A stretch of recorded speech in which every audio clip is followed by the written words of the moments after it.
శ్రేయం గురుదత్త ఆత్మీయులందరికీ స్వాగతం. ఊహకు కూడా అందనటువంటి ఒక రెండు పార్శ్వాలు సనాతన ధర్మంలో ఉన్నాయి.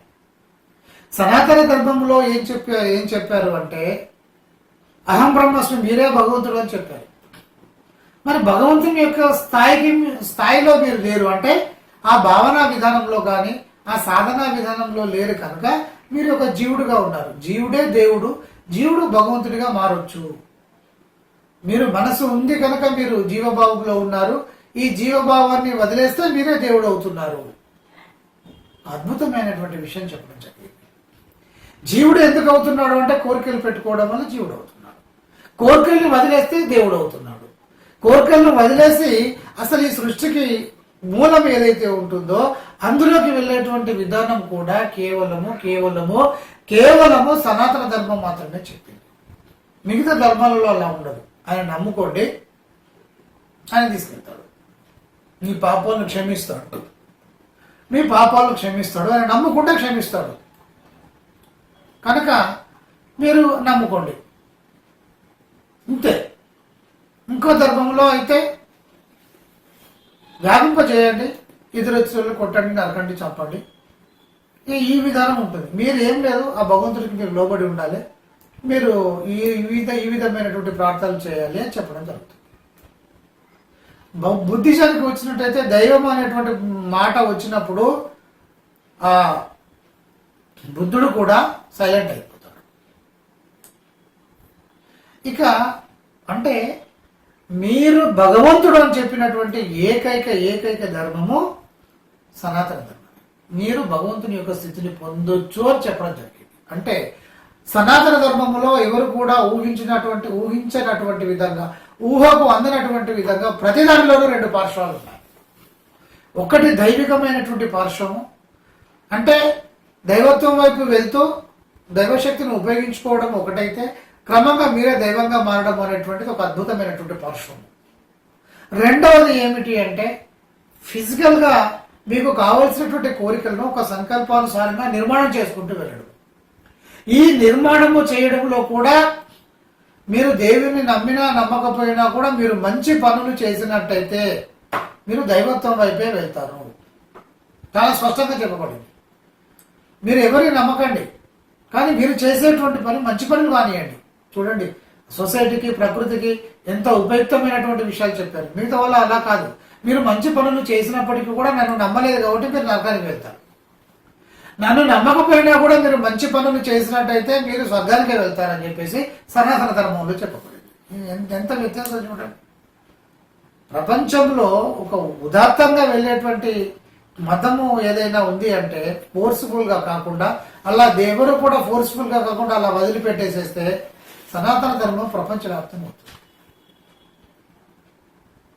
అయితే ఇక్కడ రెండు పార్శ్వాలని చెప్పడం జరిగింది. రెండు పార్శ్వాలు, ఒకటి దైవత్వము, రెండవది ఫిజికల్ గా, అంటే దాన్ని ఏమంటారు,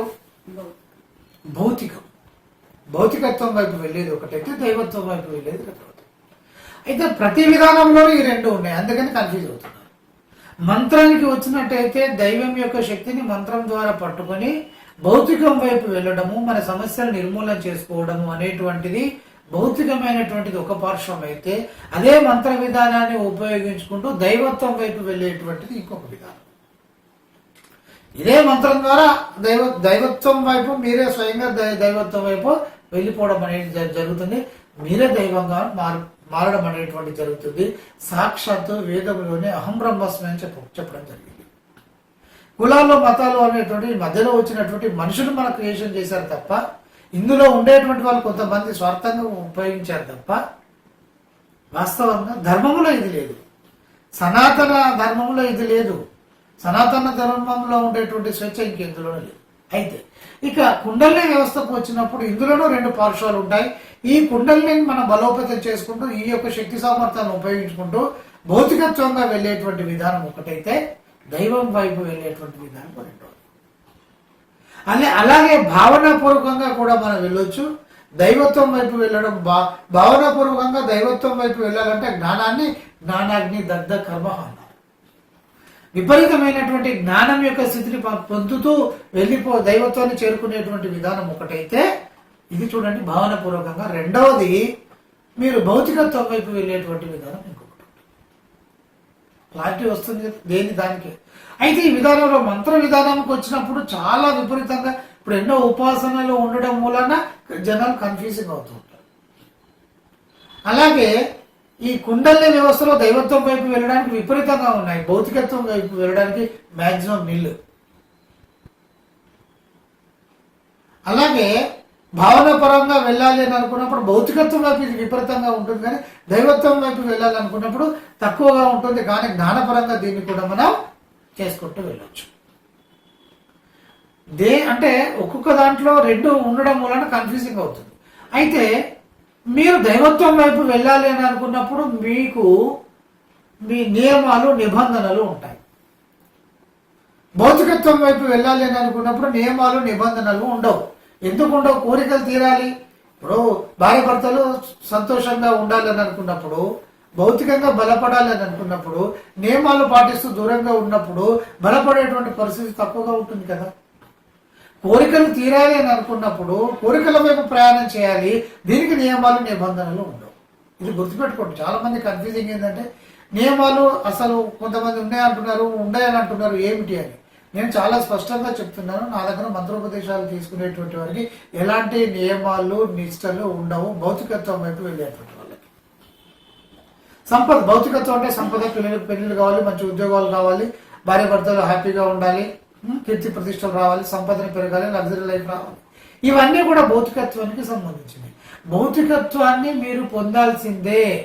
గృహస్థ ధర్మం వరకు మీరు అది చేయాల్సిందే. వానప్రస్థం నుండి మీరు దాన్ని వదిలిపెట్టవచ్చు. అప్పుడు కదా వదిలిపెట్టాల్సింది. అప్పటి వరకు మరి కోరికలు తీర్చుకోవాల్సింది.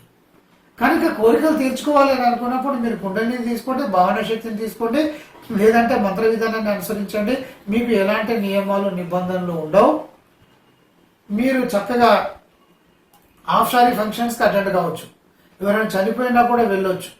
అలాగే డెలివరీ అయినటువంటి వాళ్ళ హాస్పిటల్లో ఉంటే వెళ్ళొచ్చు, దీవించవచ్చు ఆ బాబును, ఆ పాపను, ఆ తల్లిని. అంటే ఇక్కడ నియమాలు నిబంధనలు లేవు.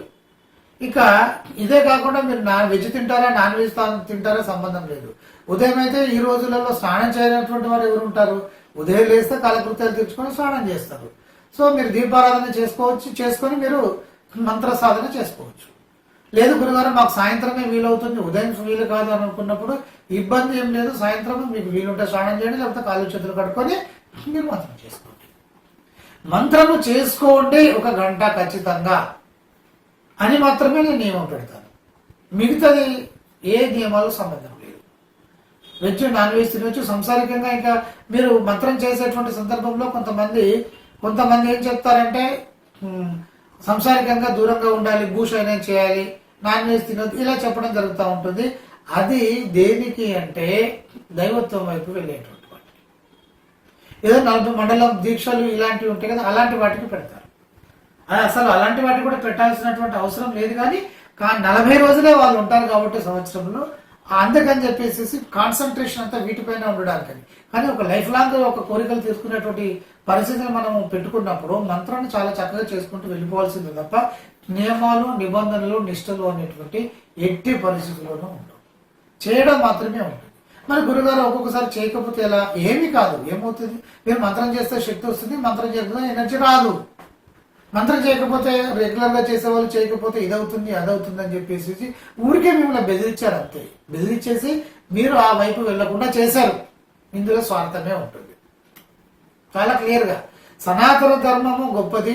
సనాతన ధర్మంలో ఉండేటువంటి కొంతమంది ఇబ్బందులు చేశారే తప్ప కుల వ్యవస్థ కానివ్వండి, కొన్ని ఇది మీరు చేయండి మీరు చేయకూడదు ఇలాంటి కొన్ని అన్ని కూడా కొంతమంది కావాల్సుకొని చేశారు. కనుక మన ధర్మాన్ని ద్వేషించాల్సినటువంటి అవసరం లేదు. అందులో ఒక అద్భుతమైనటువంటి మంచి కర్మ సిద్ధాంతాలు, ఎదగడము, ఉపాసనలు, యోగా, వైద్యము ఎన్ని ఉన్నాయండి. దైవత్వం వైపు వెళ్ళడము, కుండలిని, భావన, మంత్రము మామూలుగా లేవు కదా. ఇవన్నీ కూడా ఒక విస్తృతమైనటువంటి సబ్జెక్ట్. ఇంత గొప్పగా సనాతన ధర్మం మనకి ఇచ్చింది. ఏదో కొంతమంది అన్నంత మాత్రాన వాళ్ళను పక్కన పెట్టేటువంటి ప్రయత్నం చేయండి, మీరు ఎదిగే ప్రయత్నం చేయండి. అప్పుడు దేనైనా కూడా మీరు ముందుకు తీసుకువెళ్ళగలుగుతారు, సాధించగలుగుతారు, ఎదగలుగుతారు.